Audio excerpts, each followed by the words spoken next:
ঊনবিংশ খণ্ড। ষষ্ঠ পরিচ্ছেদ। শ্রীরামকৃষ্ণের সব কামনা ত্যাগ, কেবল ভক্তি কামনা। শ্রীরামকৃষ্ণ নারদকে রাম বললেন, তুমি আমার কাছে কিছু বর নাও। নারদ বললেন, রাম, আমার আর কি বাকি আছে, কি বর লব?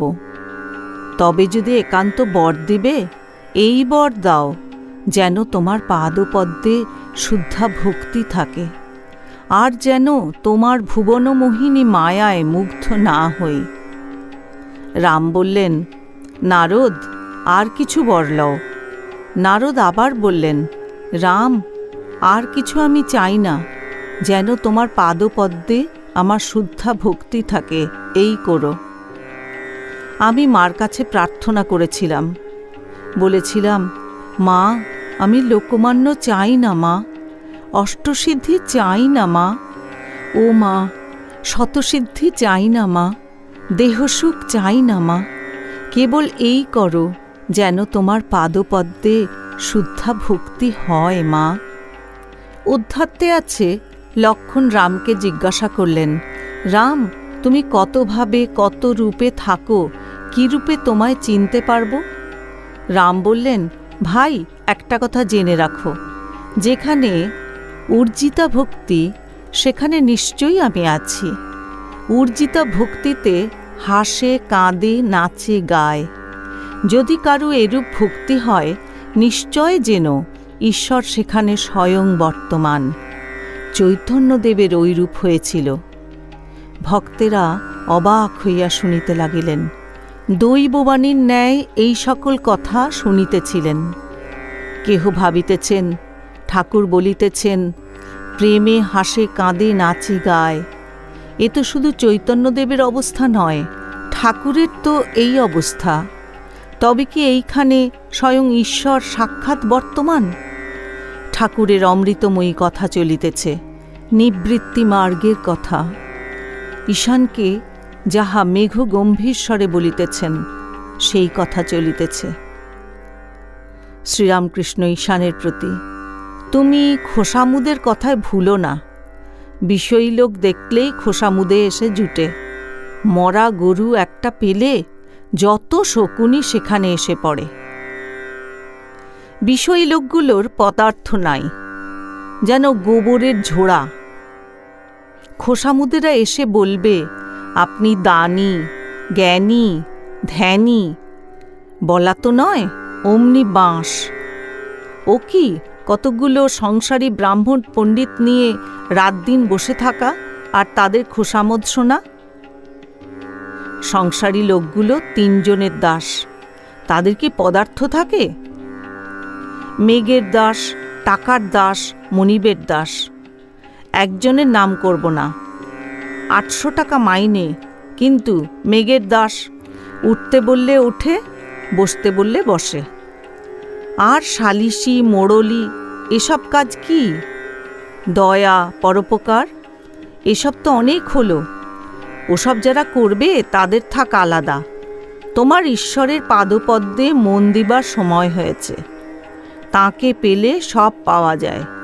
আগে তিনি, তারপর দয়া, পরোপকার, জগতের উপকার, জীব উদ্ধার। তোমার ও ভাবনায় কাজ কি? লঙ্কায় রাবণ মল, বেহুলা কেঁদে আকুল হলো, তাই হয়েছে তোমার।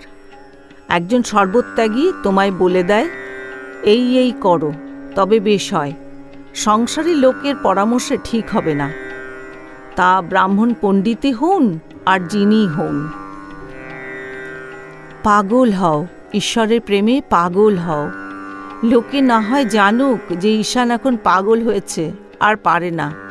তাহলে তারা সালিসি, মোড়লি করাতে আর তোমার কাছে আসবে না। কোষাকুষি ছুঁড়ে ফেলে দাও। ঈশান নাম সার্থক করো।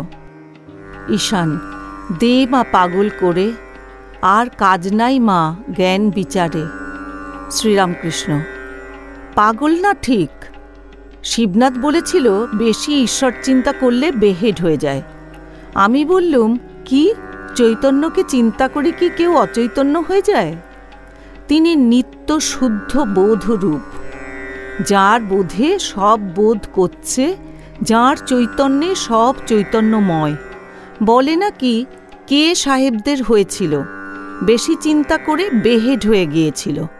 তা হতে পারে, তারা ঐহিক পদার্থ চিন্তা করে। ভাবেতে ভরল তনু, হরল জ্ঞান। এতে যে জ্ঞানের কথা আছে, সে জ্ঞান মানে বাহ্য জ্ঞান। ঠাকুর শ্রীরামকৃষ্ণের চরণ স্পর্শ করিয়া ঈশান বসিয়া আছেন ও সমস্ত কথা শুনিতেছেন। তিনি এক একবার মন্দির মধ্যবর্তী পাষাণময়ী কালী প্রতিমার দিকে চাহিতেছিলেন। দীপালোকে মার মুখ হাসিতেছে, যেন দেবী আবির্ভূতা হইয়া ঠাকুর শ্রীরামকৃষ্ণের মুখ বিনিসৃত বেদমন্ত্রতুল্য বাক্যগুলি শুনিয়া আনন্দ করিতেছেন। ঈশান শ্রীরামকৃষ্ণের প্রতি, যেসব কথা আপনি শ্রীমুখে বললেন, ওসব কথা ওইখান থেকে এসেছে। শ্রীরামকৃষ্ণ: আমি যন্ত্র, উনি যন্ত্রী। আমি ঘর, উনি ঘরণী। আমি রথ, উনি রথী।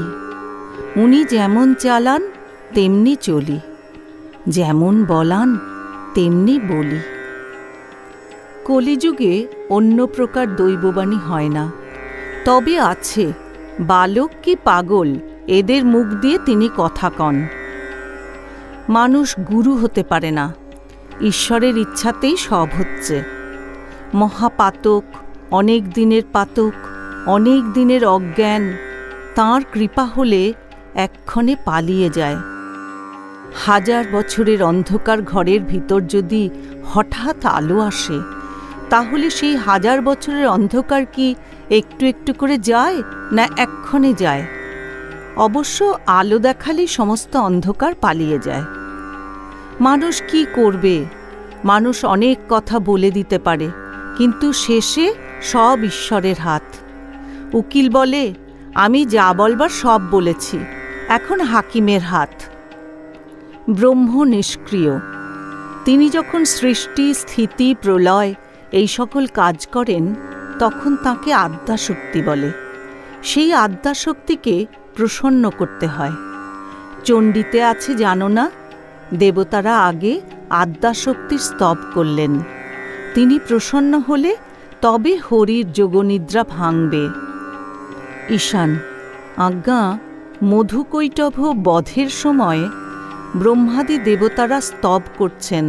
ত্বং স্বাহা ত্বং স্বাধা ত্বং হি বষট্কার স্বরাত্মিকা শুধা ত্বমক্ষরে নিত্যে ত্রিধা মাত্রাত্মিকা স্থিতা অর্ধমাত্রা স্থিতা নিত্যা ইয়ানুচ্চার্য়া বিশেষতঃ তমেব সাত্মং সাবিত্রী ত্বং দেবী জননী পরা ত্বয়ৈব ধার্যতে সর্বং ত্বয়ৈতৎসৃজ্যতে জগৎ ত্বয়ৈতৎপল্লতে দেবী ত্বমৎসন্তে চ সর্বদা বিসৃষ্টৌ সৃষ্টিরূপা ত্বং স্থিতিরূপা চ পালনে তথা সংহৃতিরূপান্তে জগতোশ্চ জগন্ময়ে। শ্রীরামকৃষ্ণ: হাঁ, ওইটি ধারণা।